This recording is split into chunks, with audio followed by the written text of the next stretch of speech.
Hoje a gente vai falar magnetismo. Então, para a gente começar a falar de magnetismo, a gente tem que entender algumas coisas que são básicas. A primeira coisa que a gente tem que entender é o que é um ímã, ou o que ele faz e todas as coisas relacionadas a ele. Então, um ímã basicamente é uma coisa que tem propriedade de atrair objetos de ferro. Então, existem alguns objetos que ele atrai e existem outros objetos que ele não atrai. Então, eu tenho aqui para vocês um exemplo de ímã e alguns materiais, por exemplo, um broche. Então, eu posso pegar o meu ímã e ele atrai o broche, tá vendo? Vou mostrar para vocês. Mas, ao mesmo tempo, eu tenho, por exemplo, uma bolotinha de crochê. Isso daqui não vai fazer nada com o ímã. Aí tem outros exemplos, uma caneta não faz nada com o ímã. Agora, o meu clips ficou grudado pelo ímã, então atrai. Tudo bem?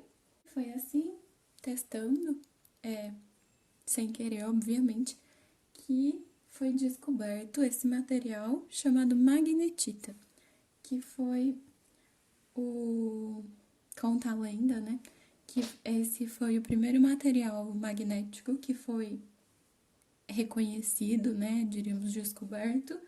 E isso aconteceu na região da Grécia Antiga chamada Magnésia. Por isso que esse objeto, esse tipo de mineral, é chamado de magnetita. Na verdade, ele é esse composto químico, e eu não vou arriscar dizer o nome para não falar errado, mas não existe só esse material que pode ser ímã. Existem outros minerais que têm propriedades magnéticas e seria o caso dos ímãs naturais, então eles naturalmente já são assim.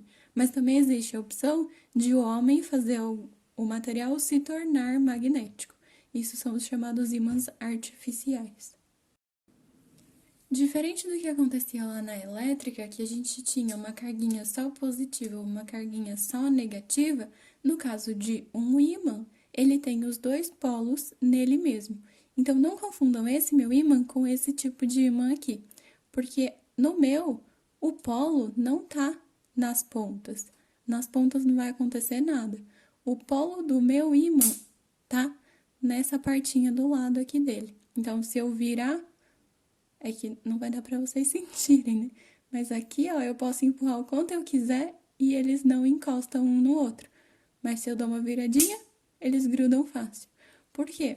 Quando a gente tá apontando polos opostos, eles se atraem. E se eu aponto polos iguais um pro outro, eles se repelem. Olha que legal.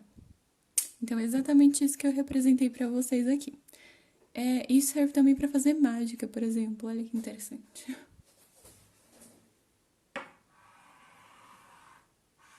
Eu posso dizer que ele tá se mexendo sozinho.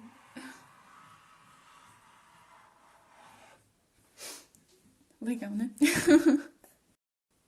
Um fato interessante sobre o ímã, se eu tivesse coragem de quebrar esse ímã, o que eu não tenho, porque ele é muito legal, mas se eu tivesse coragem de quebrar ele, eu nunca ia conseguir separar o norte do sul, por menor que fosse os pedacinhos que eu quebro.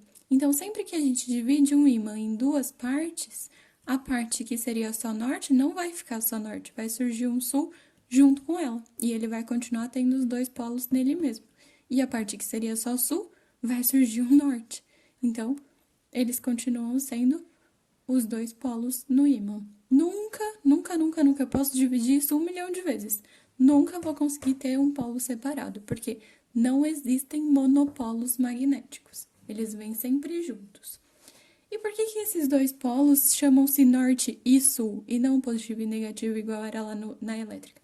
Primeiro, para a gente não confundir, mas segundo, porque vem do fato de que, imaginem se eu pegar um ímã, por exemplo, um ímã, pendurar ele por um fio exatamente pelo centro de gravidade dele, então ele ficaria totalmente equilibrado, ele não quereria tombar para nenhum lado, pendurasse isso e deixasse ele lá livre para se mexer. Ele ia se alinhar de modo que o polo norte dele estaria apontando aproximadamente para o polo norte da Terra. E o polo sul dele está apontando aproximadamente para o polo sul da Terra. Então, é daí que vem os nomes norte e sul para os polos do ímã. E com isso a gente já pode perceber que a Terra vai se comportar como se ela fosse um grande ímã.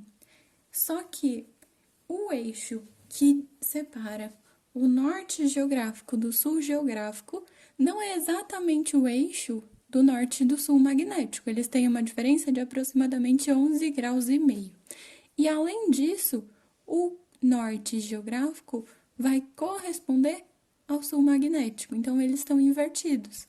E aqui o sul geográfico vai corresponder ao norte magnético. Então como é que a gente vai entender? Lembra que eu falei que se pendurasse o ímã, o norte dele ia apontar para o norte geográfico? Por que aponta para o norte geográfico? Porque o norte dele seria atraído por um sul da Terra. E o sul da Terra é o que a gente chama de norte geográfico. Tudo bem? E é exatamente assim que funciona a bússola. A bússola é feita de uma agulha. Vou pegar uma bússola aqui para vocês. Ela é feita de uma agulha, tem uma agulhinha aqui. Essa agulha é magnética e ela pode se mexer livremente ali. Ela fica apoiada de um jeito que ela consiga se mexer. E aí, o polo norte desse ímã tá pintadinho de vermelho. Então, o que a gente tem que fazer para usar uma bússola? A gente aponta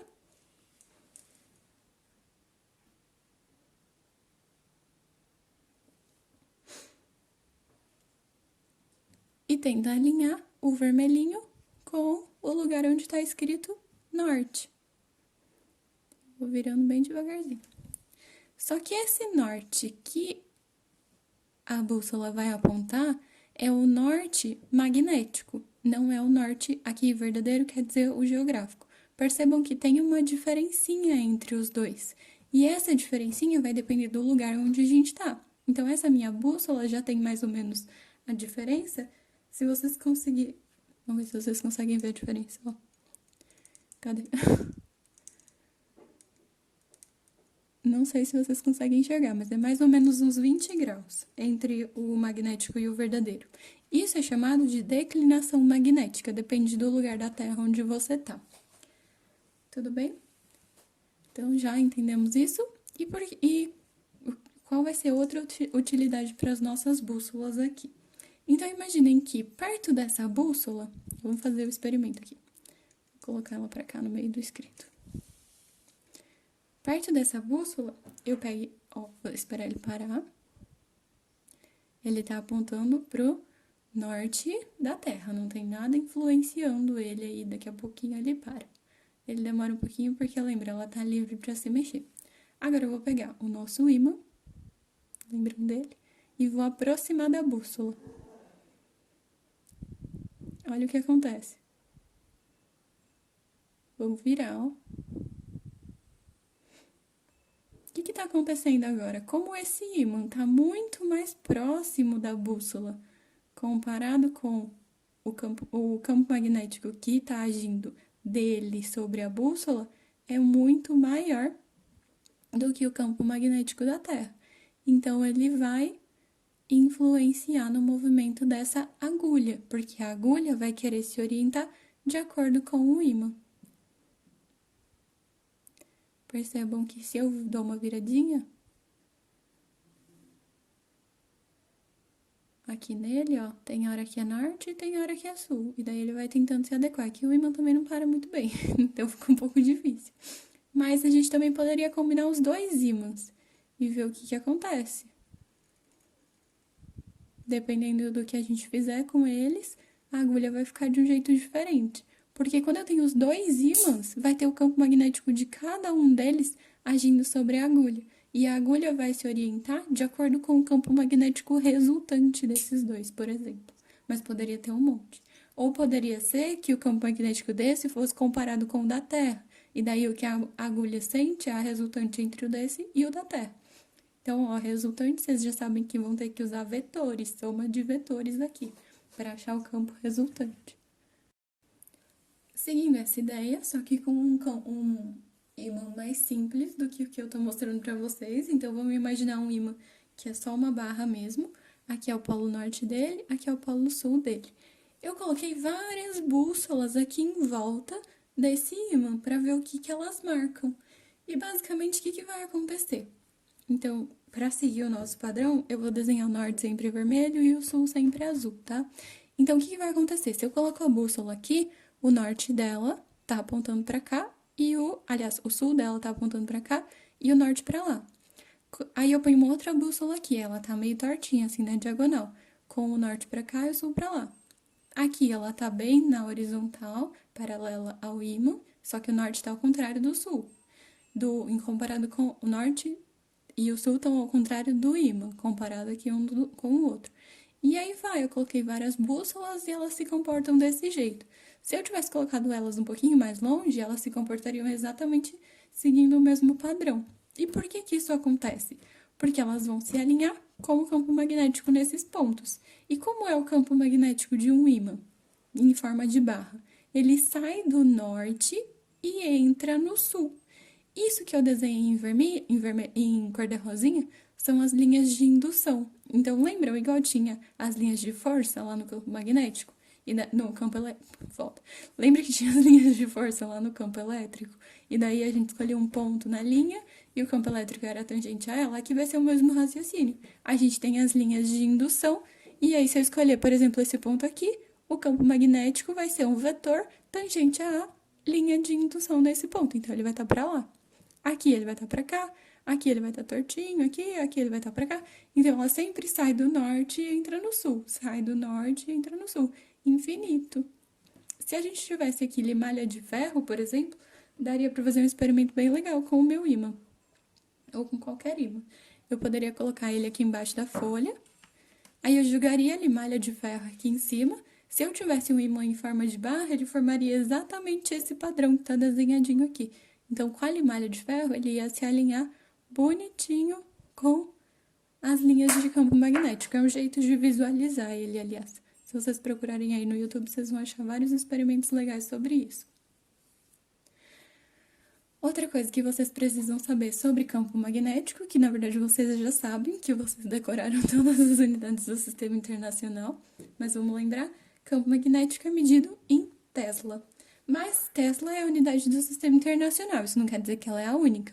Então, o campo magnético a gente vai representar por B, também pode ser medido em Gauss, é uma outra unidade. E um Tesla corresponde a 10.000 Gauss. E por que existe essa outra? Porque, por exemplo, o campo magnético da Terra, ele seria da ordem de 30 até 60 microtesla. Só que microtesla é muito pequeno. Então, para não precisar ficar usando esse prefixo, a gente usa o Gauss. Então, o campo magnético da Terra, coloquei aproximadamente, mas ele varia dependendo, né? Mas é mais ou menos entre 30 e 60 microtesla.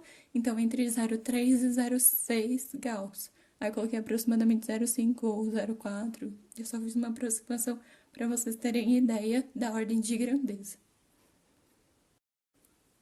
Lembra que eu falei lá no começo que existe a possibilidade de a gente fazer alguma coisa se tornar um ímã? Então, vamos entender como é que isso é possível.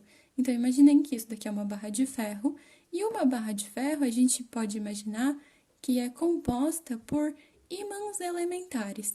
Então, é como se tivesse vários ímãzinhos lá dentro dela, formando ela.